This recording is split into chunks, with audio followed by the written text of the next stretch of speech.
Hi and welcome back to Bike Speeds. This week I'm restoring the oldest bike I've ever worked on. This bike is 107 years old. It's a brand called Famous James, this bike being a 1919. We set out to find the oldest bike currently available for sale in the entire of the UK, and this was the bike we found. You can see it's very rusty, very tired, but we are going to resurrect this bike and bring it back to usable, serviceable condition. As it was very tired, the brakes weren't working. You can see here the front brake is actuating, but actually has no grip at all. You can see there the tyre still turning in the frame, even though the brake is fully actuated. So we can't brake the bike. The rear brake was almost seized. There was a little bit of play in it. You can see a little bit of movement there, but it wasn't working. So very dangerous to have even considered taking this out for a spin, but we will sort all the brakes out and replace all of the brake pads. Now the chain was over tightened on this bike, which was causing this when you tried to back pedal. It had this very notchy feel to it. It was rotating the wheel backwards. You couldn't freewheel the bike. It was almost like a fixed gear the way it was, so we're going to also sort that out. Poor old bell, not actuating at all, but it is part of the history of this bike. It's an original bell, so we're going to also see if we can actually get that to work, and that was a little job in itself. First thing for me to do is to begin to strip this bike down. So big old chunky chain on here. I actually decided to replace this chain. What I'm going to do with this service is I'm going to clean everything up, but replace and service all the serviceable parts. So we're talking all the bearings, things like these brake pads, the tyres, the tubes, the chain, all the serviceable components. So we're going to give this a full service. Its first ever service, I would suggest, looking at the condition of certain parts on this bike. I think this bike has done quite a lot of miles actually. Back in 1919, of course, you have to remember that no one really had cars back then. Everyone was still riding around in horse and carts. You might have brought one of these Famous James bikes or one of the early bikes that were on the market. So right now I'm taking the brakes off to allow me to take the wheels out. As you can see, the drive side came off okay, but now it's time for the problems to start. Couldn't get the head of the screwdriver into the slot on the bolt, so I had to actually just open up that groove a little bit with a saw just to give me a little bit of purchase for my screwdriver to get in there, and then I was able to lubricate them. And these I had to work backwards and forwards several times before they would come undone. You'll see that now. So I began to undo the thread, but then of course you reach the rust on the back of that thread that's been stuck out for many years. So plenty of lubricant, plenty of oil on there to get these threads and get that rust wet so that it begins to work. And then I'm working this clockwise, anti-clockwise, clockwise, anti-clockwise, gradually working it out so that I don't snap that bolt off. It's very easy to just get your screwdriver in there and wind them off and break them off, and then obviously you've lost your bolt that fits this particular fitting. You have to remember, these aren't metric, these aren't imperial, these are way before that era, and so the threads are often just chosen by the manufacturer. You have to remember with these bikes, everything is made in-house, and you don't want to be losing any of these bolts because the chances of finding something that fits it perfectly is unlikely. You can see here the wear on these brake pads. Look at the way they've worn. They've actually curved. You can see there's like a curve shape in them where they've shaped to the wheel, and then you've got this little kink on the edge there where obviously they weren't quite in the center of the wheel, and they've worked onto the edge of the rim of the bike and worn completely out. The back was the same story. I had to open up these slots in the heads of these bolts, so I'm just using a blade there because I couldn't even get the hacksaw in to actually get to these without touching the frame. I had to be very careful of the paint on the frame. So same story, plenty of lubricant to start wetting off that rust to allow me to begin this turning process to get these little bolts out. And actually the backs came off a little bit easier than the fronts, which was quite pleasing.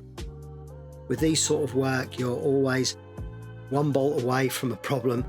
Some bolts come undone really easy, others, as in the case of this one, don't come off really easy, and you're always working one bolt at a time. And I think that's the key to a restoration like this, is to treat it one problem at a time. So you can see that I took the fitting off with the bolts still in it, and then I can get good purchase in the vise where I can really work against that thread to begin to undo it. So a little bit more lubricant on there, allow that to soak in. Obviously this is a process, and although we're bringing it to you on camera, there's a lot of things that we do off camera, so we would have allowed this to soak in off camera before starting to work it in. Again, the actual head was beginning to ring off, so I've just deepened that a little bit, and then I can get good purchase with my screwdriver, and out it came. So reusable in every way, including the original bolt. And now I can get those very rusty wheels out using my 1/4 inch Whitworth spanner. And I actually ordered a new spanner, a new old stock spanner with a little bit of a longer arm to give me a little bit more leverage when it came to doing these components back up. I even got myself a new spanner out of this job. Next up, I'm going to remove the drive side pedal. So that one miraculously came undone really easily, so I was quite pleased about that. But as mentioned, one bolt away, couldn't undo this non-drive side one. So two choices here really. You can either just leave it, obviously we don't like to do that, or you can keep working at it to get it apart. So I'm going to use a little bit of heat initially. Sometimes by heating up a component, the metals will heat up in different rates and can sometimes break off these. But then we're using breaker bars, little cameo appearance there by Simon. But what was actually happening there was the head of the bolt itself was beginning to ring off. So I've left that at this stage. I'm not giving up on it, but we're going to need to do that on the bench. So for now, I'm going to get the pedal arms off. Cotter pins can always be a problem, and these were no exception to the rule. So we're using our cotter pin extractor here, and again on the drive side, everything was fine. The cotter pin came out, but wait till you see the non-drive side. Couldn't actually undo that even though we took the cotter pin out, so a little bit of lubricant inside the hole there. Amazing how quickly that works, and all of a sudden, bosh, it loosens up and off comes the chain set. So you can see there, quite grimy, quite rusty, but underneath that 100 years of grit is a nice shiny crankset that we're going to uncover. Now this cotter pin was a problem, but I actually solved this on the fly whilst working on it.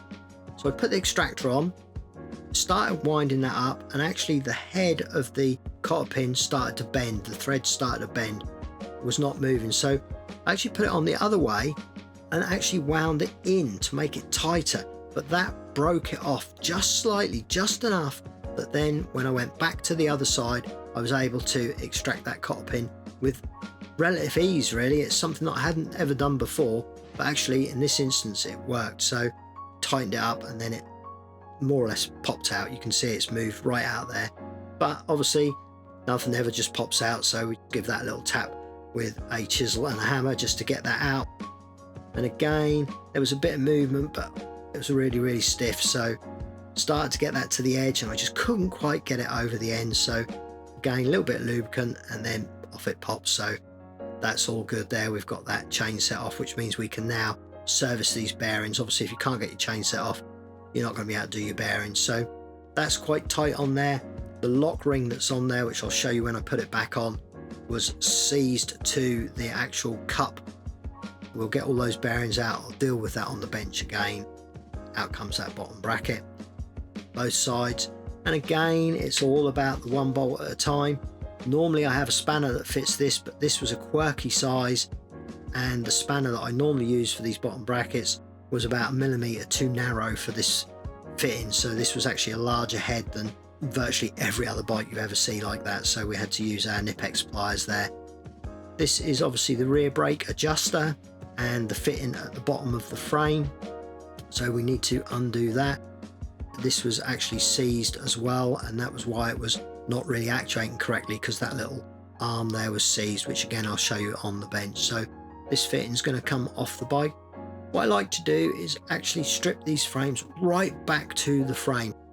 And again, I see this so often with restorations where people say they've restored a bike, but they've never quite gone to this level where they've took every single fitting off of a bike, because it is quite difficult to do. So this is the actuator for the rear brake. All its fitting off the bike enables us to clean that area and lubricate everything. This is the front end of that actuator, so you have a pivot here at the front and the pivot at the back, and that enables the brake to work. but we need to get this all apart and lubricate everything, so that comes off. Obviously we also need to lift the handlebars off, so we need them off in order to do that. Front mudguard, it was a little bit sorry for itself, but again we'll hydrate that and clean that up. And then this is the front brake actuator, which slid off quite nicely. Now this old rack, I quite like this thing. When we found some early pictures of these bikes, the rack was standard from new. We want to make sure that we save that, as were the mud guards, but interestingly this had no guard on the chain, and that's original, so quite an unusual bike. I feel with this bike it was actually probably a budget bike of its era, because everything on it was painted black. There was very little chrome. There was a little bit of chrome on the wheels, which were Dunlop wheels made by a different company to the manufacturer, and there was a little bit of chrome on the actual chain set itself, but the rest of the bike, including these handlebars, the bell, all the brake levers and rods and everything, were all painted black. So a lot of bikes like Rally and BSA, a lot of those are chrome parts, but on this particular bike all painted black, which I felt was really cool and really of the era. Very nice. Obviously this bike was built right at the end of the First World War, so I can only assume that either the chrome was too expensive straight after the war, or that these war era parts were being used up straight after. And obviously you wouldn't have wanted a shiny reflective military bike, so these may have been out of a military parts bin, but either way it's very unique to this bike and it's super utilitarian, which I really liked. I'm going to now remove the handlebars. Initially I thought there was a little bit of movement in these, so I got them going, and there was indeed a little bit of movement, but I could not get these to lift out of the bike. So you can see here, starting to get a little bit of play, a little bit of movement there. Everything I thought was going well, plenty of lubricant to allow that to soak in and come out. Couldn't get them off, so thought to myself, right, I'll put the front wheel back on. That'll give me a little bit of leverage on those bars, and you can see they're turning quite nicely, but I could not get them to come out. So I had to get our trusty cameraman and editor Simon. This is my son here. He's a lot stronger and younger than I am, so I took advantage of that, and you can see even he had to work hard to get those handlebars to come out of that steerer tube. But eventually they popped out, and that means that we can service the headset bearings as well. So sometimes you have to think outside the box with these jobs, and this one was no exception. I got Simon to do that. Next up, off comes that Brooks saddle. Beautiful thing, triple rail saddle here with those lovely intertwined rear springs on this. Absolutely beautiful, but I'll talk more about that as we do it. That's now every component off the frame. So I've moved over to my bench work, and I'm now starting with this pedal that is currently seized on this pedal arm. So the way I'm going to work at this is I'm going to remove the pedal, the body of the pedal away from the axle. So we're going to remove obviously the cones and all the fittings that hold this pedal on, and then that slides off. You can see all the bearings fall out there, and that gives us the axle. I was able to then grip that in the vise, give it a tap with a hammer, and it came off as easy as that.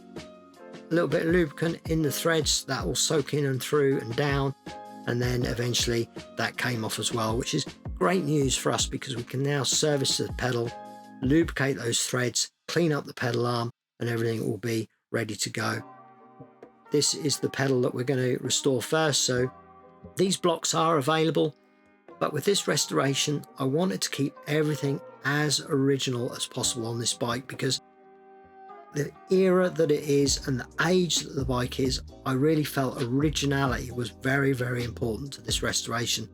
A bike can only be original once, and once it's painted, once you start painting things, they are no longer original. And a bike so historic as this, I wanted a rideable historic bike, and that's what we managed to achieve. So I'm going to clean up the threads. As you can see, they were very tight and rusty, so I couldn't thread this nut on by hand. In fact, I could barely turn the nut before it went stiff. So I wire brushed the thread to clean it, and then oiled it to make it smoother. And then I just run that nut and bolt up and down the thread to clear it out fully. And as you can see how simple that was, and yet how much of a difference it made. I could have just wound that back on with a spanner and ignored it, but I love going the extra mile and get these vintage bikes perfect.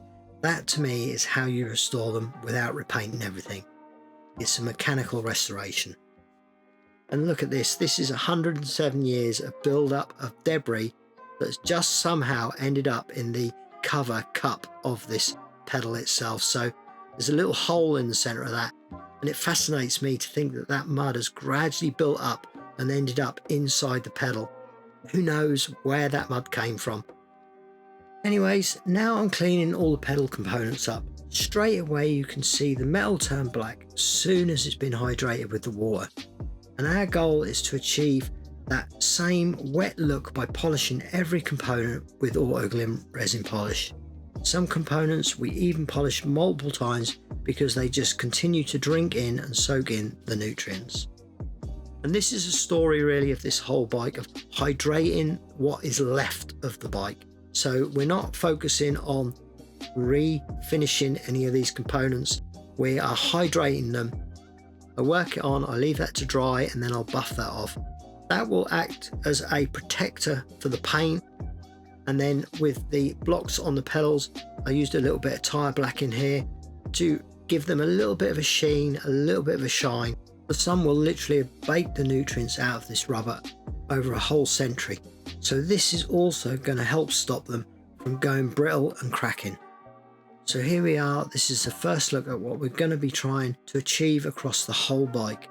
A much less dry look and nicely refreshed to stop that rust and corrosion. These nuts now spin on by hand as well. I did all 4 of these threads, which as you can see are now effortless, so I'm very happy with that. We're using our premium grease here to lubricate the bearings. This grease selection is available on our website, along with almost everything you see us using in the videos today. So do check out our website if you want to work on your own bike, as we have some great products on there to help. The link to our shop is always in the description, and of course thank you to everyone who purchases from our website. It's a massive help to make the YouTube journey possible, and we really appreciate it. We can now put the pedal together, so that goes on the shaft and then the cone goes over the top there.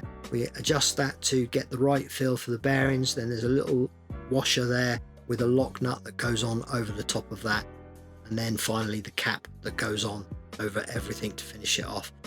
And that's the pedal done. The one on the left is the before, that's the one we've yet to do, and the one there on the right is the after, and you can just see everything now looks fresher. The rust is gone, it's wetter, it's hydrated, it's polished, it's protected with that resin polish, ready to go back on the bike. Now this is the bottom fitting that drops around the bottom bracket for the rear brake, and this was really to me the fundamental reason why that rear brake wasn't actuating nicely, and I'll show you that along the way. And then this is the rod that runs down the frame itself. Same corrosion here for the thread on the brake adjuster. This nut is totally seized again. In fact, you can see the whole scale of corrosion there, from rust all the way to powdery white oxidization. But once again, this is easily fixed with some effort and care. Just a simple wire brush along the whole thread and then a wipe to clean it after. That's the problem solved, and it's ready to be greased. And then this is the adjuster that goes the other side of that. So I'm going to give that a little wire brush off. It revived to a spotless gunmetal finish, which is another little detail that adds up to make the bike look dramatically improved when we're done. Again, the arm, I'm using our resin polish to polish and hydrate that metal and to bring out any paint that is left on the item. And then I'll lubricate these sliders here that fit into the frame fittings to allow that to actuate as nicely as possible.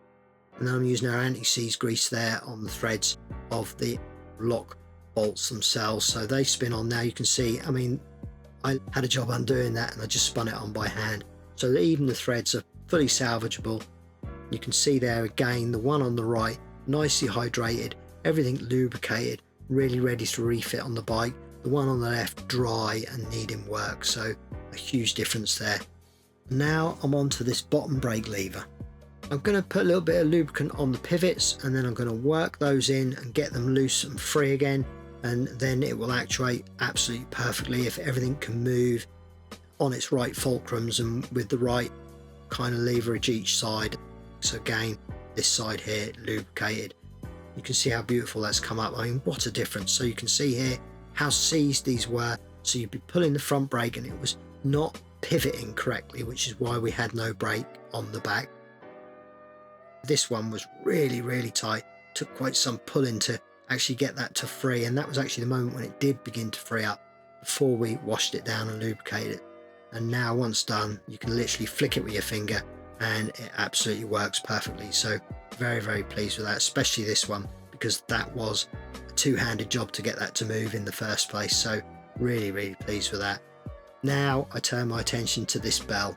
I really didn't know if I could save this. I was really unsure, but it was so period correct that I really wanted to. It had no ring at all. It was not moving. A few cobwebs inside there. Spiders do love to live on bikes when they've been in sheds for a few years. So I started to strip this down. This had a really thick paste on all the components, which would really stop that bell from resonating and zinging. So we need to clean everything up on top of solving the fact that it was broken. Because even if it wasn't, it would have been a dull sound with all that grease and grime coating the bell housing. I also need to go back and remove this bolt that I couldn't remove when it was on the bike. But gripping that in the vise makes light work of it, where I have much more solid grip than trying to use just a screwdriver. And of course, I'll clear those threads up as well so as it goes back on smoothly. Now I actually had a dent in the chassis of this, so I tapped over the pivot there, and that was actually one of the reasons why it wasn't working, because it had bent the pivot and thrown the alignment of the whole mechanism, and all it needed was to be set square again for everything to run smoothly. Clean everything up in the ultrasonic cleaner, and then I'll work on this cover especially, but also the inside of that cover was very important to clean out, so we also did that before we put it back together. I'm using a very thin oil rather than any grease so that it doesn't thicken up like before, and I'm just taking it step by step, lubricating each part as I put it in. And goes that spring, and then we can put these main wheels back into the bell as well. So a little ring wheel there that's actually got two sets of cogs on it, one for the bottom arm actuator and one to make this ringer spin freely and fast. So you can see here it's working perfectly, and then we can put the cover on and see if we can actually get it to ring the cover. So tighten up the lock nut there, that holds everything together inside there. Once we've tested it, on goes that cover, and let's see. I was really, really pleased with this. That to me was the win of the bike, really, to get that ring in again. Now this is the pannier rack that was on the bike. This is period correct. It was very dry. Again, we're talking about hydration, so we wash it down and then we polish it here with the super resin polish again to protect that paint, to hydrate it, to clean off the rust and work our magic to make that shine again. That's now almost ready to go back on the bike, but we are just going to lubricate the spring so as it actuates nicely. Obviously the spring does pull in against itself, so we want to make sure that that works nicely without squeaking or creaking. Now I'm going to clean off the chain set. Again, this is a very budget entry level chain set. This side was gunmetal finish, so it was a grey dull colour, and then on this side the actual chain rings and arm were chrome plated, and that chrome was pitted along with the pedal arm, but the actual chain ring came up fantastically. The rust on chrome bleeds out, and with wire wool you can take it back to a few small dots rather than a brown mess, which you can see right here. The pedal arm we haven't done is brown, and the one we have done is silver and black, which is a much better look. The grips themselves I cleaned down with a degreaser, dried them off with a microfiber towel. There was a lot of grease where the fingers were, so maybe this was a manual labourer who owned this bike originally. And then I'm just using a little bit of tyre black in here to really bring that rubber up and to just hydrate it and make it shine again. You can see there what a huge difference we've made to that. Again, the one on the left there as it came off the bike, and the one on the right nicely cleaned up and shined. So huge difference we can make there. Now the saddle on this one, this is the Brooks B90 triple rail saddle. This was one of the reasons we were able to date the bike fairly accurately, aside from what the seller had told us. The saddle itself changed over many years. The slotting in the top of the leather, the slots in the rear of the leather, the saddlebag mounts, all changed in the period of this saddle. It was the way we were able to mainly date this bike. So we're polishing up all the rails, and then I'm using a nice wax here on the leather to hydrate that leather, but it's also got a little bit of colorant in it, so it'll bring a little bit of color, a little bit of that richness back to the leather. The leather on this one was actually in exceptionally good condition. Often with Brooks saddles, it's round the rivets where they really dry out and will often break down, but this saddle has got many miles left in it, so really pleased with the way that came up. Now with these hubs, doesn't matter how many tools you've got, and I've literally got dozens of different fittings to remove these hubs. You've never got the one you want when you're talking about a bike of this age. So trusty hammer and chisel to get that off. But what I did do was undo the lock ring in the center before I removed it from the wheel. Off comes the cones for the axle. There's no lock nut on these, and they are actually locked off in the frame on the bike, so you do them by finger feel and then lock them off in the frame, so you can actually adjust your bearings on the fly on the bike without actually taking the wheel off. So nice from that point of view, but things have changed a little bit since this bike was invented. So that's the lock nut there, the lock ring that I'd already undone on the bike, so that comes off, and that enables us to service the inside of this hub. Not many bearings in here. It had spacers between each of the bearings. These little spacers you can see there falling out. There's only a few bearings in there. I've never seen that before. Again, another one of those little nuances to this bike and maybe this era and period of bike, but you'll be amazed how this hub cleans up and comes up. There's only 2 pawls in here, but these long elongated springs that sit in their own little groove within this hub.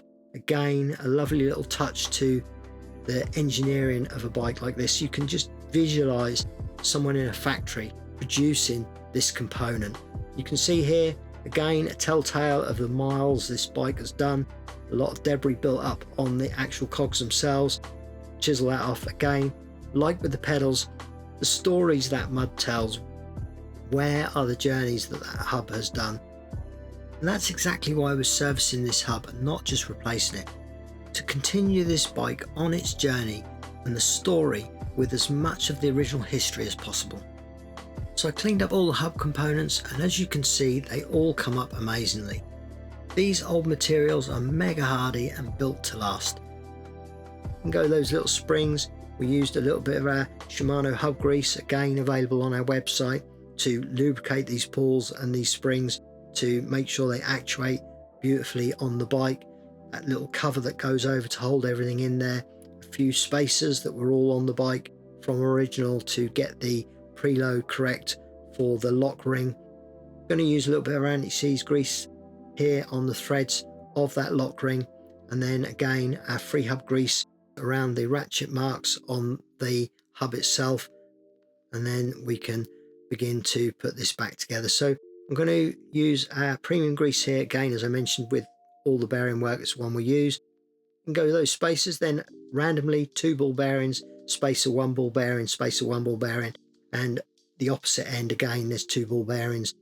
Again, very strange, but I suppose that's a quirk of the era, and that now goes back together nicely. So we're going to put the cog onto the free hub and then lock that off with the lock ring.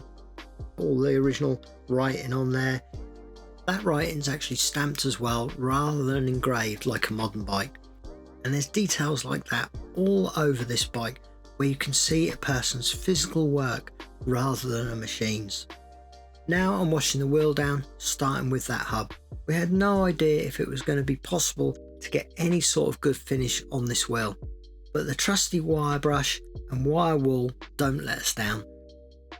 Next up, I'm going to clean the rim. So you can see there I'm using a wire brush. I started off by doing that. Now this video took us many days to produce, so between some of the work, in between some of the stopping of filming, I would carry on doing odd bits off camera. And with this one, I actually went round with wire wool as well to really try and get as much of the braking surface clean and smooth as possible. I also went over the spokes with some wire wool, and you can see there the rust has all gone off the surface of those. In with the bearings now, and you can see our premium grease holding the bearings against gravity. It's absolutely fantastic for that. And then I go over the bearings with another layer to really pack them out long into the future. You can see the rim in the background. Whilst it's not perfect, I'm really happy with that considering the totally brown rims that we started with. A little bit of anti-seize grease on the thread before putting the free hub on, just in case we need to take that off again and service it in the future. So that spins on, and then I can just use a chain whip to tighten that onto the hub itself. Over 100 years old.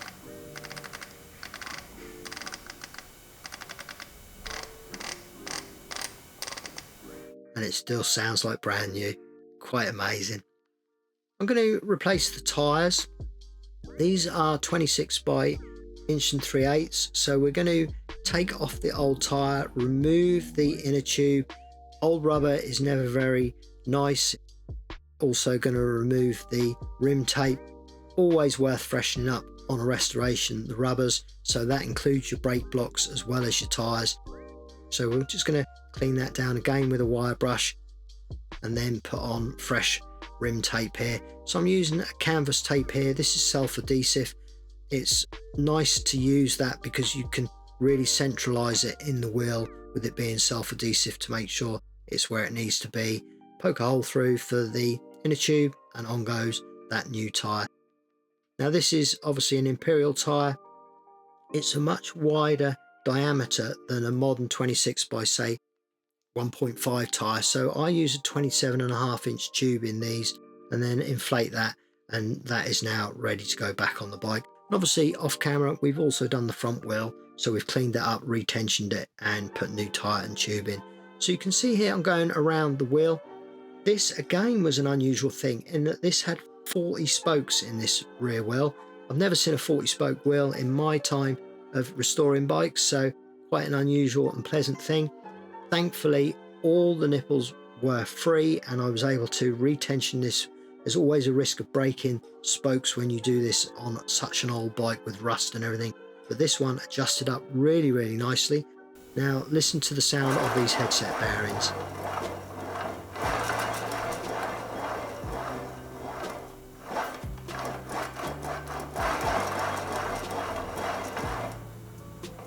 I mean, you can see how smooth they are, but you can hear how rough they sound. That's always a telltale that there's something going on in there, be it dry and unlubricated or an issue with the bearings being worn. So we're going to remove the forks and have a look at the bearings. Obviously we're going to be replacing them anyway as part of this service, but you can see there we actually had 2 broken bearings in here, literally shattered in half. That's probably where they've been over tightened at some point and it's enabled one to shatter. So you can see they're literally broken in half. That's just the reason we found for that noisy bearing that we had. Out come the old bearings, same on the top, out come the old bearings, and then this had a weird strange little cup that was just loose in the frame there, so we'll clean that up on the bench. It's easier than doing it on the frame. Wire wool around the cup itself, around the shaft of the steerer tube, and then I'm going to also clean up the threads here at the top. Lovely little thread there, all in good condition.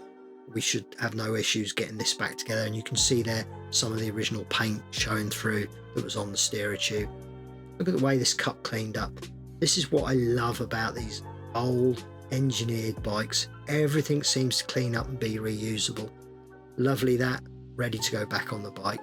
Premium grease again, and then we will put our new bearings here. We actually have tubs of the bearings, and what I do is measure one of the old ones, make sure I get the same size. People often ask us what size bearings we used. Things are different on every single bike, so there's no normal. You just need to measure the old bearing and make sure that you put the correct size back in. Fresh lubricant on the top there, and now we can put the forks back on. So on goes the adjuster nut, Then there's the light fitting and then the lock ring there, which we can just lock off, and that's them ready to go. Now I can enjoy the process of washing this bike down.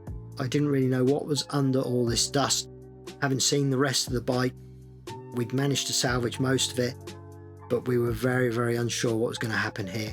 So what I was very cautious about using the detailing brush here was not to actually wash the original logos. There was one on the head of the bike and one on the seat post there. They were both very fragile, so I didn't go near them. Straight away though, I could tell I made the right decision sticking with the original paint. Look at the shine I have just from washing it. I also noticed with this bike, it had effectively a roll and repair in that the bottom bracket area down here had some paint applied to it at some point in the history of the bike. So obviously someone has tried to resurrect the bike at some point in the bottom bracket area, but it didn't affect what we were doing. And once we polished everything, you could really not tell that there'd been any extra work done on the frame. Polished the headstock there, being very cautious of that logo that is embossed on the front there. I think that's very close to disappearing completely, so I didn't want to over polish that. But we're using our resin polish again on the frame here. Obviously we can't make it new, but we can make it fresher than it was. The polish goes on and dries white, so whilst it looks like it's matting the paint off, it'll have the opposite effect when I buff it. The reflections are starting to come back, and as you can see, nice lines of light bouncing off every tube, which is amazing all these years later. And then we're using the ceramic spray, the detailing spray here, to really put a film on that bike so that if this ever does get wet again, it will just sit on the surface, and this will just offer that extra bit of resistance against future corrosion to the paintwork of the bike. So that's the frame now complete. Now I'm going to turn my attention to the handlebars, and I'm going to remove these rods that actuate the brakes, because you can see there the one on the bench is actually bent, and it was also the same with this one, but actually I had really wrestled to get this out of its fitting. It was very tight. The fitting itself had gone rusty in the hole that this sits in, so it was really difficult. So I actually turned to the vise to hold that so that I could really pull against it and really wriggle it to get it out. And then what I did off camera was cleaned up the hole in the fitting, and also we're going to straighten those rods and lubricate those as we go.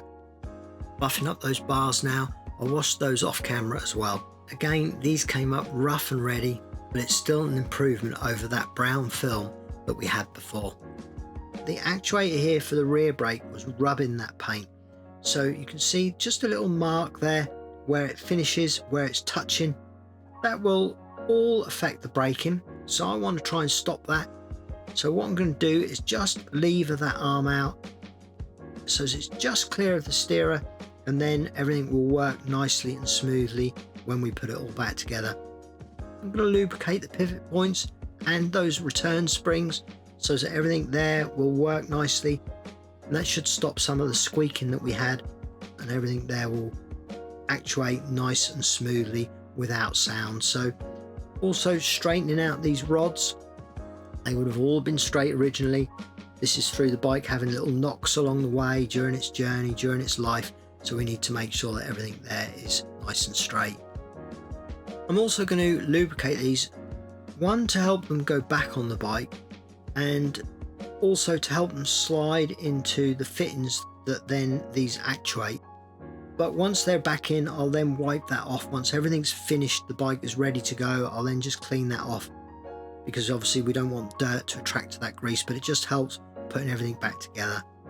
Bottom bracket now, which means we're about to start rebuilding the bike. The cups here have cleaned up nicely. Again, they've got that gunmetal finish to them, that matte black that you can see around my fingers on the threads, but the actual cups themselves are nice and shiny. So we put the new bearings in there. Anti-seize grease here on the threads in the bottom bracket itself. Literally they spun in. Beautiful threads on those. Lovely and smooth. Once everything's cleaned down, it's amazing how smooth these threads really are. So in goes the axle, in goes that cone, and then we have the lock nut there that goes over the top. So I hold that center to its correct tension and then tighten up that lock ring over the top of that. Next up, we can get the handlebars back on and putting those to the original height. The rods that come out of these are what give you the height adjustment for the handlebars, so you can see they slide up and down. With the rear brake, I always adjust from the front to the back. So I'll adjust this so there's no play whatsoever. So the second I start pulling the brake, it starts actuating the rod. Then I work my way down to this fitting, and again I will adjust this up so that it's tight from this point.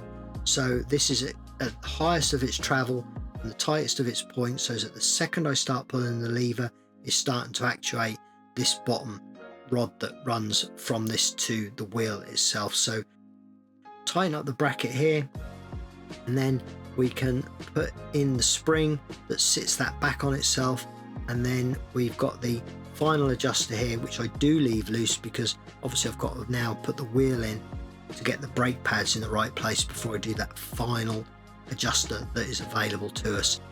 On goes the chain set, putting in brand new cotter pins here. We're not reusing the old ones, both were a little bit damaged, so fresh cotter pins into the chain set. So that's drive side, and then on goes the non-drive side with again a brand new fresh cotter pin. What a huge difference we've made there. You can see the reflection on the paintwork of the frame itself. Everything's beginning to look very, very nice indeed. Using a little bit of anti-seize grease here where the pedals go, because if we do ever need to service those again, we don't want to have the same issue of a seized pedal in the pedal arm, especially as you saw on the left hand one where we cleaned everything up before putting the new bearings in. They're now ready to ride and looking very, very nice. Now on with the mud guards. Again, I did these off camera to save you from watching me wash and polish yet another component, but they came up great too. And the rear one, I actually turned the fittings around the other way because I couldn't get a screwdriver in that little space that I have there originally, so I flicked them round. And then also we're going to put the rack back on. We're raising that fitting there to make it more parallel with the top tube, and you'll see that in the before and afters how much nicer that looks. On goes that lovely old bell, and of course we've got that sounding beautiful. And then I'm putting the grips back on. Use a little bit of hair lacquer there. That actually enables it to slide on, but also sticks it to the handlebars. It's amazing how good that is for that job. And then you can see on goes that front wheel and my new spanner there that I got off of eBay whilst filming the bike to give me a little bit more leverage to bolt up those wheels. I was quite satisfied with that one. On goes the rear wheel, and again all the little fittings and various things that had to go on there before we could put the bolts on. And then look at that beautiful saddle, and again we'll angle this correctly. The leather has really come up nicely on that. The springs look amazing, really, really nice. I was very pleased with the way that come up. Look at the spin on this bottom bracket. As it stops, you'll see that it will actually rotate the other way from the weight obviously being not quite even both sides, but it just shows how free and how beautifully spinning those bearings are. So I was very, very satisfied with that. On goes a brand new chain. The old chain was quite badly stretched. Actually, the teeth on the cogs of this were also quite worn really. Obviously, this being a single speed, you can pull the wheel back, which will stop that chain from skipping over those worn teeth anyway, so it's not such a concern on an old bike like this. And then tighten everything up, we're all good to go there. So now we've got that wheel in its correct position for the length of the chain, I can deal with the rear brake. So on goes the actuator first. So these are the little fittings that everything's got to slide to. That gives me the distance correct for the fittings, and then I can put the brake pads on before giving it its final adjustment. So brand new brake pads, almost a shame really, because you can see are brand new, they're shiny, they don't quite fit with the rest of the condition of the bike, but none the more for that, it's always good practice to put new brake pads in, especially as you saw how worn the old brake pads were. And we obviously want this bike to be safe to ride. So that's it. Now everything is back on the bike and the restoration is complete. Here's a little demo of everything working. This is the free hub clicking perfectly.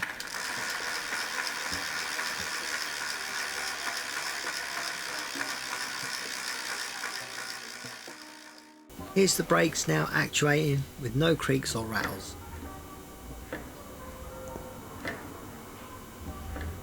Front brake working.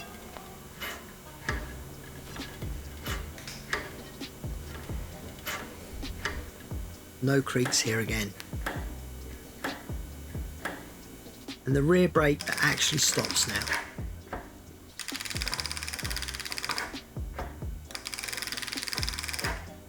No crunching noises from the headset anymore.